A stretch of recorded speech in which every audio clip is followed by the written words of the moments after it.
అందరికీ జై భీమ్. నేను రఘుకుమార్ చిక్కమల్లి. ఈరోజు కేవలం ముమ్మడివరం నియోజకవర్గంలోనే ఇటువంటి దారుణాలు జరుగుతున్నాయి అనుకోవడం చాలా తప్పు. ప్రతి నియోజకవర్గంలో కూడా ఇటువంటి దారుణాలు ఉన్నాయి.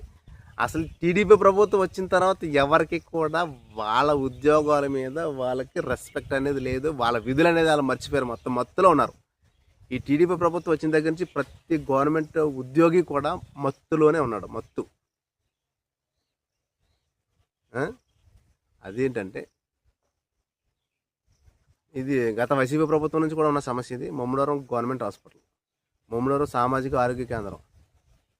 దీంట్లో సమస్య ఒకటి నేను ఎక్స్ప్లెయిన్ చేస్తూనే ఉన్నాను.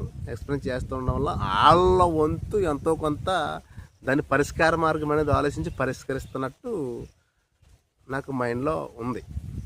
ఎందుకంటే నేను వీక్లీ 1 టైం ఖచ్చితంగా నాకు ఎప్పుడు ఖాళీ దొరికితే అప్పుడు నేను హాస్పిటల్కి వెళ్తాను. ఎందుకంటే నేను బయట ఎన్విరాన్మెంట్ ప్రొటెక్షన్లో నేను చేస్తున్నప్పుడు ఈ డాక్టర్ బిఆర్ అంబేద్కర్ కాన్స్టిట్యూన్సీలో 200 ప్రైవేట్ హాస్పిటల్ ఉన్నాయి, ఇంకా గవర్నమెంట్ హాస్పిటల్ ఎన్ని ఉన్నాయి మీ అందరికీ తెలుసు. ఈ హాస్పిటల్ అన్నీ నేను ఈ ఎన్విరాన్మెంట్ ప్రొటెక్షన్ మీద నేను ఈ టాయిలెట్స్, ఈ వెంటిలేషన్స్ ప్లస్ రకరకాలుగా ఈ పొల్యూషన్కి సంబంధించి అనేది నేను చెక్ చేసుకుంటాను కాబట్టి నాకు తెలుస్తుంది. అది నా బాధ్యత కాబట్టి కనుక నేను ప్రతి హాస్పిటల్కి నేను విజిటింగ్కి వెళ్తున్నాను. హాస్పిటల్లో నాకు నచ్చినట్టు నేను చెప్పి కంప్లైంట్లు ఇవ్వడం, దాన్ని పరిష్కరించుకోవడం అన్న విషయం అందరికీ తెలుసు. కానీ గత వైసీపీ ప్రభుత్వం ఉన్నప్పటి నుంచి కూడా ఇప్పటి వరకు కూడా ఒక మేజర్ సమస్య ఉంది. ఈ ముమ్మడివరం గవర్నమెంట్ హాస్పిటల్లో పిఎం అసిస్టెంట్ అనేవాడు ఉన్నాడు. పిఎం అసిస్టెంట్ పోస్ట్ మార్టం చేసే ప్రభుత్వ ఉద్యోగి. ఈ పోస్ట్ మార్టం చేసే ప్రభుత్వ ఉద్యోగి ఉన్నా కానీ లేనట్టే.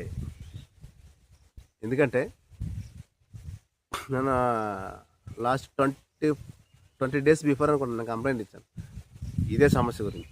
మాకు పిఎం అసిస్టెంట్ ఉన్నాడు, ఆయన పిఎం చేయడు, ఆయన రిసెప్షన్లో ఏదో రాసుకుంటాడు, కాగితాలు ఏదో పెన్నుతో రాసుకుంటాడు. First point. నెక్స్ట్, ఆయనకు బాడీని చూస్తే వాంటింగ్స్ అవుతాయి, బాడీ మీద కత్తి పెట్టినా కూడా భయపడతాడు. అటువంటి పిఎం అసిస్టెంట్ ఎలాగ అయ్యాడు? పిఎం ఎలా చదివాడు? పిఎం అసిస్టెంట్ కింద వాడికి పోస్ట్ ఎలాగ ఇచ్చారనేది నా ప్రశ్న. అవునా? ఒక డాక్టర్ అనుకో, దానికి సంబంధించిన కోర్సులో ఆయన ప్రాక్టికల్ చేస్తాడు. ప్రాక్టికల్ చేస్తే ప్రాక్టికల్గా ఆయన నైపుణ్యం పొందిన తర్వాతే ఎంప్లాయ్ కింద వస్తాడు. కనుక డాక్టర్కి భయం లేదు. కానీ